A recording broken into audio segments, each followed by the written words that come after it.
কর্ম এবং ফল। মানুষের স্বভাব হলো এটাই যে তিনি নিজের প্রত্যেক পরিশ্রমের প্রতিফল প্রার্থনা করেন। বেশিরভাগ সময় এই ফলাফলের চিন্তা করতে করতে, কল্পনা করতে করতে উনি কর্ম করতে থাকেন যে আমি এই কাজটা করলে এই ফল পাবো। সেই সব কল্পনা করতে থাকেন যা না তার হাতে আছে, না আছে অধিকার, আর না আছে নিয়ন্ত্রণ। উনি শুধু নিজের কর্ম করতে পারেন। উনি কি ফল পাবেন তা তার হাতে কখনোই নেই। তাই আপনিও শুধুমাত্র কর্ম করতে থাকুন, ফলের চিন্তা করবেন না। মনে রাখবেন, শিকড় এবং শাখা যেভাবে একে অপরের সাথে জড়িয়ে, সেইভাবেই একে অপরের সাথে জড়িয়ে কর্ম এবং ফল।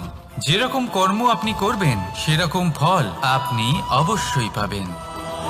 তাই এই ফলের আশায় কর্মের সময় কখনোই নষ্ট করবেন না, কারণ যে ব্যক্তি সময় নষ্ট করেন, সময় সেই ব্যক্তিকে অবশ্যই নষ্ট করে দেয়।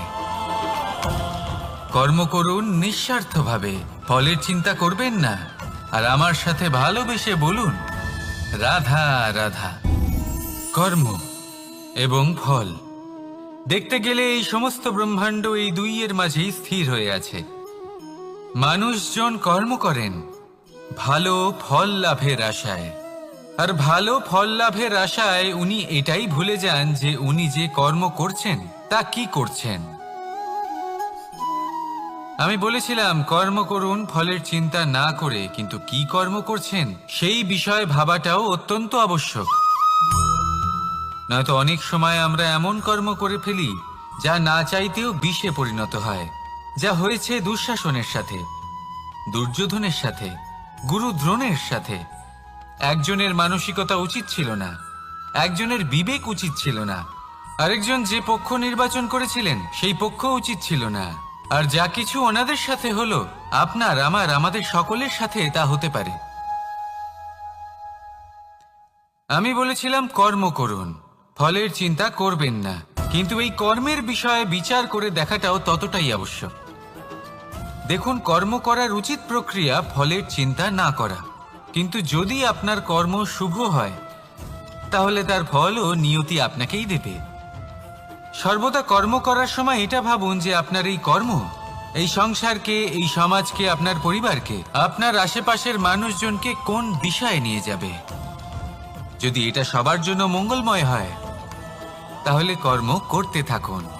আর হ্যাঁ, নিশ্চিত রূপে ফলের চিন্তা করবেন না। আসুন আমার সাথে ভালোবেসে বলুন রাধা রাধা।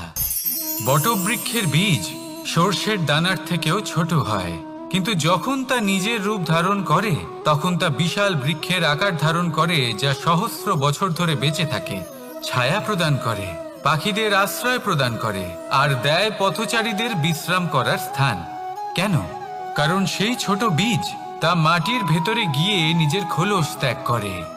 অন্ধকারে থাকে সে, যতই আলো আসুক না কেন, যতই বর্ষা আসুক না কেন, সব সহ্য করে।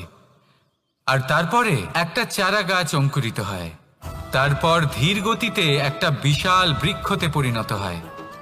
দেখুন, জীবনে কঠিন সময় আসে, এই জন্য নয় যে আপনি হার মেনে নেবেন, এই জন্য আসে যাতে আপনি ভবিষ্যৎ নির্মাণের জন্য নিজেকে তৈরি করতে পারেন। যদি কঠিন সময়ে আপনি ওই বীজের মতো দৃঢ় হয়ে থাকতে পারেন, তাহলে আপনিও একদিন সেই বিশাল বৃক্ষের মতো নিজের অস্তিত্ব গড়ে তুলতে পারবেন, যা সহস্র বছর পর্যন্ত মনে রাখা হবে। আসুন আমার সাথে ভালোবেসে বলুন রাধা রাধা। এই ব্রহ্মাণ্ড কত বৃহৎ, তাই না? যার সম্মুখে এই পৃথিবীকেও একটা বিন্দুর মতো মনে হয়। আর এই পৃথিবীতে আমরা কে হই, আমাদের আকার কিরকম, আমাদের অস্তিত্বই বা কি? যখন আমরা এভাবে ভাবি তখন মনে হয় আমরা কিছুই নই। তা আমরা যখন কিছুই নই, তাহলে আমরা এত চিন্তা করি কেন? কি ভেবে ভয় পাই? কাকেই বা এত ভয় পাই? কে আমাদের মারতে পারে আর কেই বা আমাদের জন্ম দেবে? আত্মার আসলে না কখনো জন্ম হয় আর না কখনো মৃত্যু। আত্মা শুধুই শরীর বদল করে। আপনি, আমি, আমরা সকলে এই শরীর নয়, আমরা হলাম আত্মা, যা হলো পরম আত্মার পরম অঙ্গ। সেই জন্য মনে রাখবেন, বাইরের কোথাও দেখবেন না, নিজের অন্তরের গভীরে গিয়ে দেখুন, আত্মাকে উপলব্ধি করতে শিখুন। ক্লেশ, ভয়, চিন্তা, এই সব কিছুর থেকে নিজেকে দূরে রাখুন, তাহলেই উপলব্ধি করতে পারবেন পরমাত্মা কে। তাহলে আসুন আমার সাথে ভালোবেসে বলুন, রাধা রাধা। পরিবর্তন এই সংসারের শাশ্বত নিয়ম।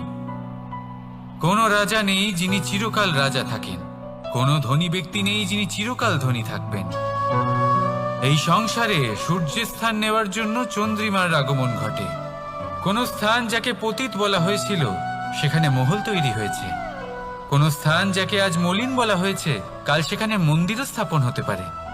কোনো ঋতু চিরকালের জন্য থাকে না, কখনো সময় চিরকাল একরকম থাকে না।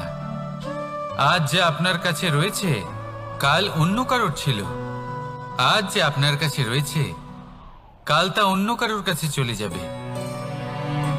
আপনার সাথে কিছু থাকলে তা হলো আপনার কর্ম, কিন্তু সেই কর্মের পরিণামও আপনার নয়। আপনি শুধু কর্ম করুন, বাকি সবকিছুই পরিবর্তনশীল। কিন্তু সেই পরিবর্তনকে দেখে ভয় পাওয়ার প্রয়োজন নেই, তাকে স্বাগত জানান। যদি আপনি হাসি মুখে সেই পরিবর্তনকে স্বাগত জানান, তাহলে এই পরিবর্তনও হাসি মুখে আপনার সাথে থাকবে।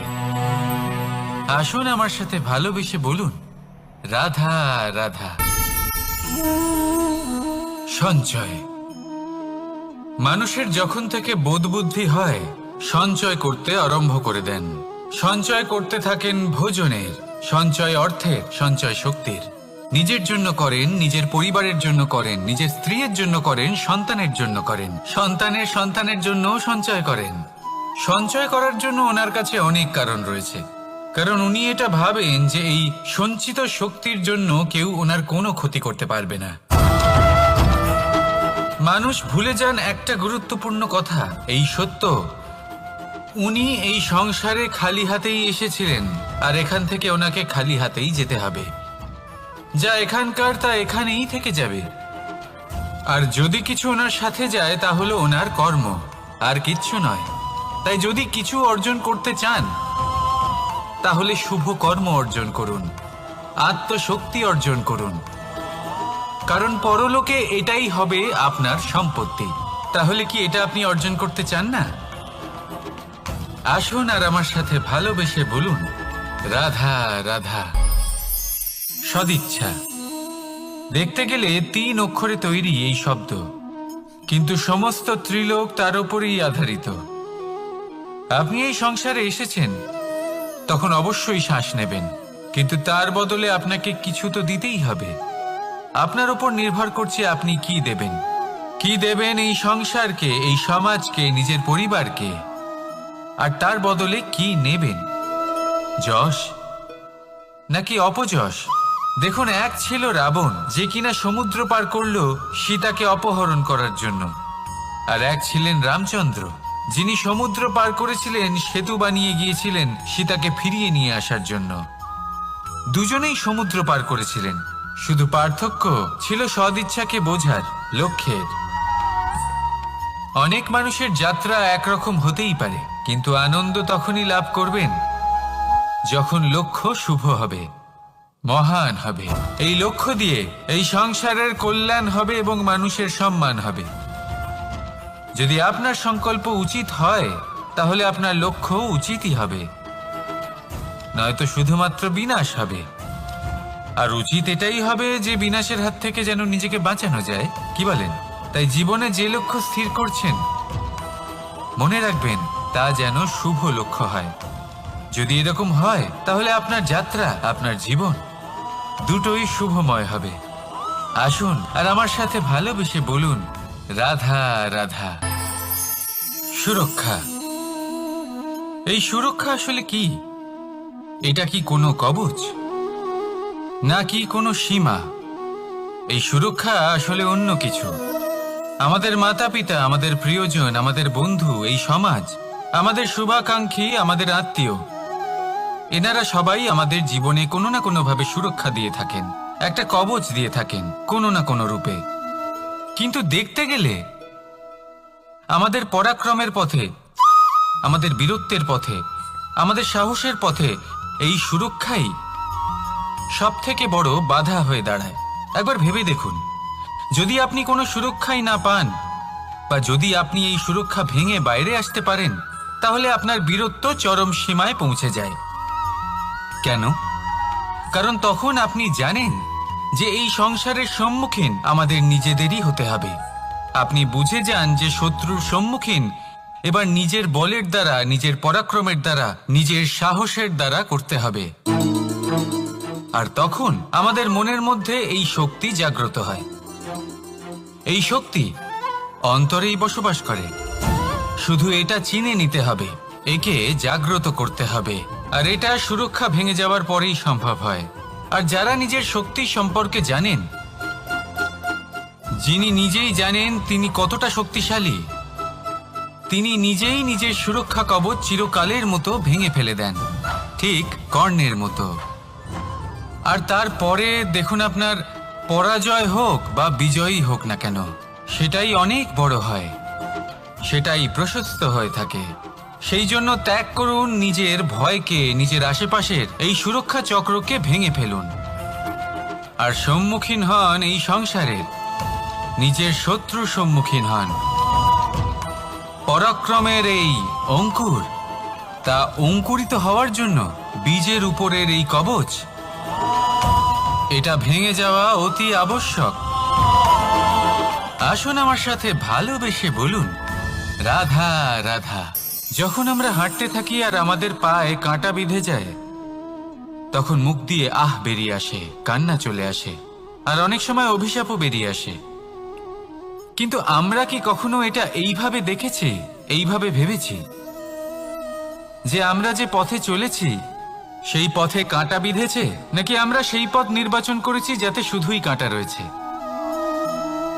নাকি আমরা এভাবে ভেবে দেখেছি যে এই কাঁটা আমাদের কষ্ট দিতে এসেছে, নাকি এটা আমরাই বিছিয়ে রেখেছিলাম?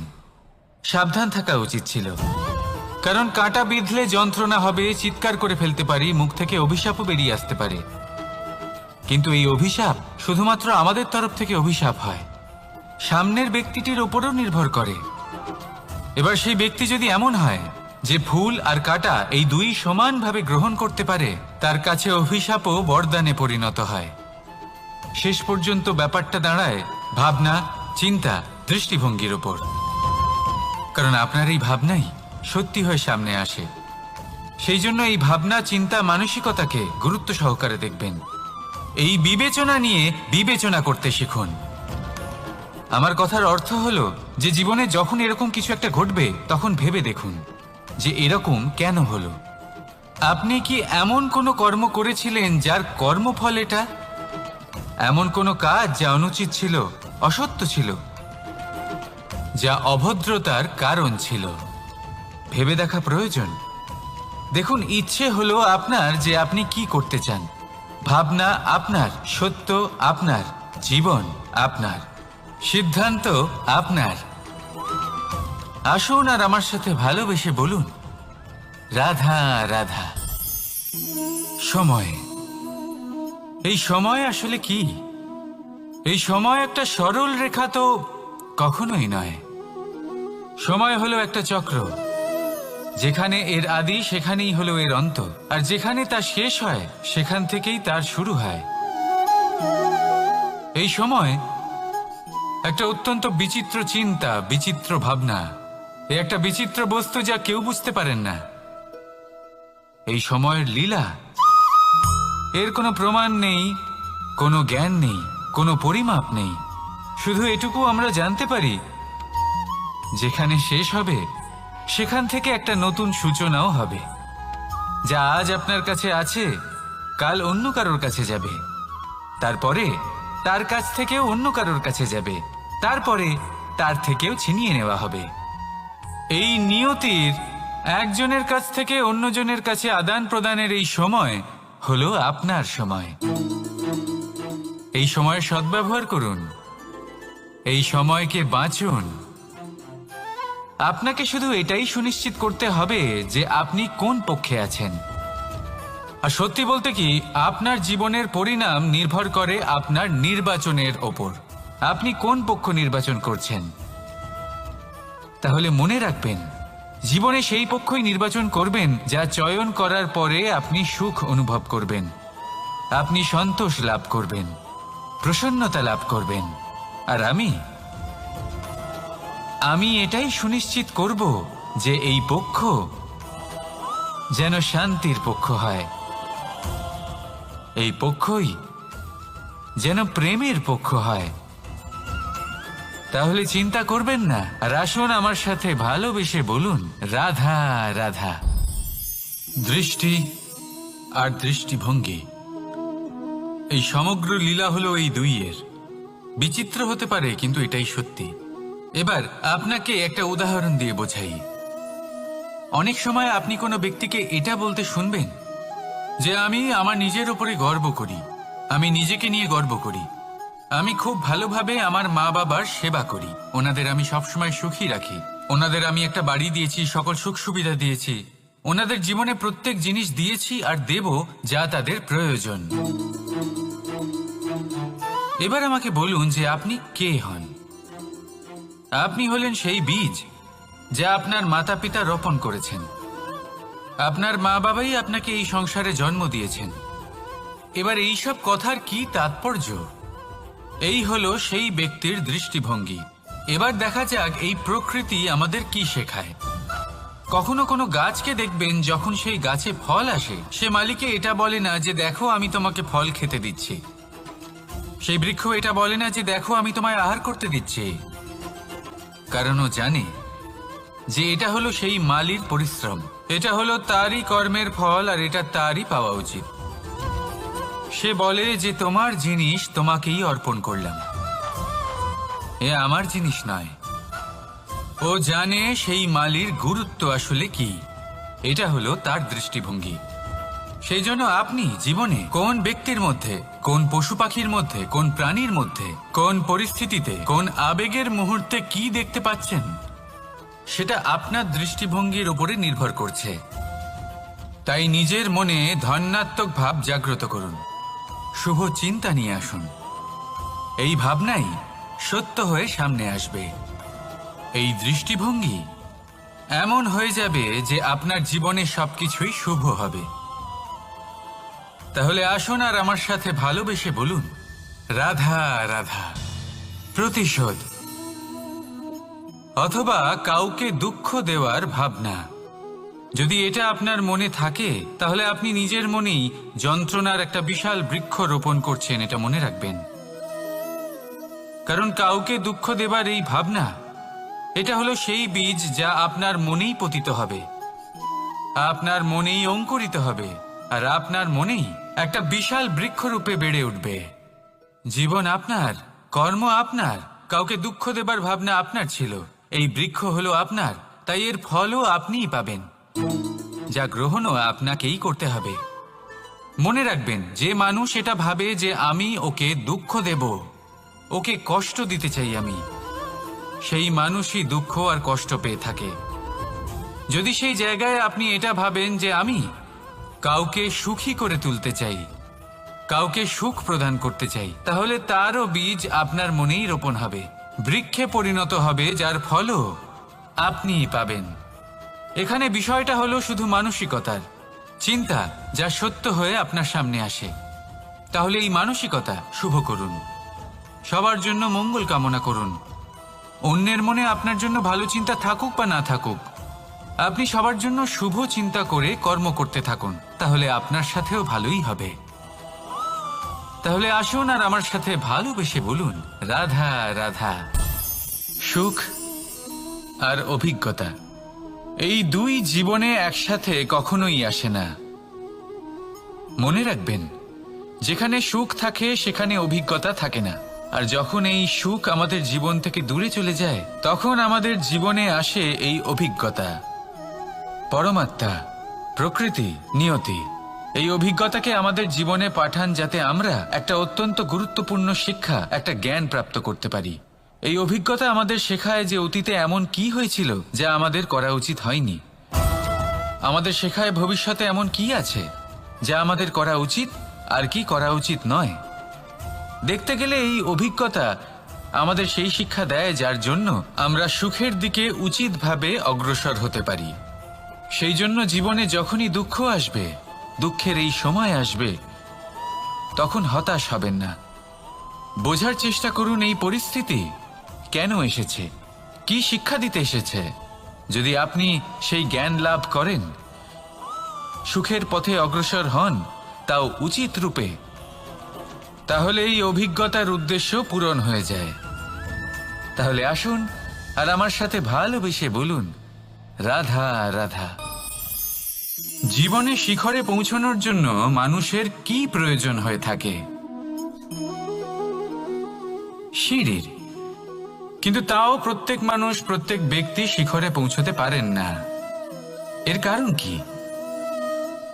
কারণ একটা হতে পারে যে মানুষ কল্পনা করতে থাকেন কিন্তু সিঁড়ি খুঁজে পান না। কিছু মানুষ খুঁজে নেন কিন্তু তা পেয়ে এতটাই প্রসন্ন হয়ে যান যে তারপর আর কোনো কর্মই করেন না। খুব সোজা ব্যাপার।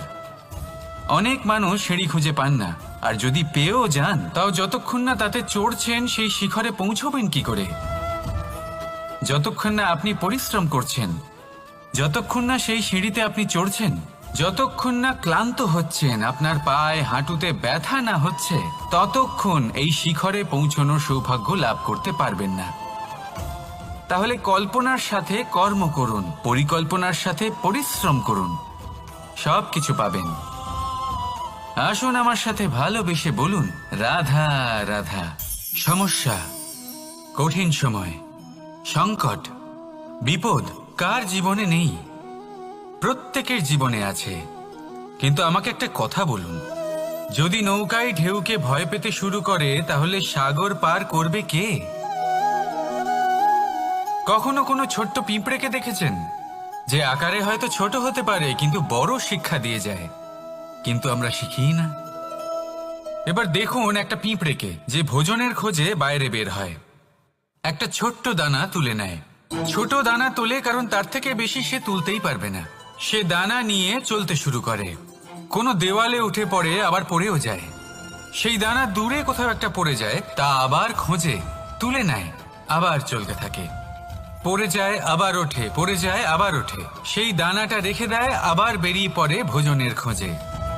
পরিশ্রম করতে থাকে কিন্তু হার মানে না। এই শিক্ষাই তো আমাদের প্রাপ্ত করতে হবে। নিরন্তর পরিশ্রম আর নির্ভীক হয়ে কর্ম করে যেতে হবে। এটাই হলো সাফল্যের মাধ্যম।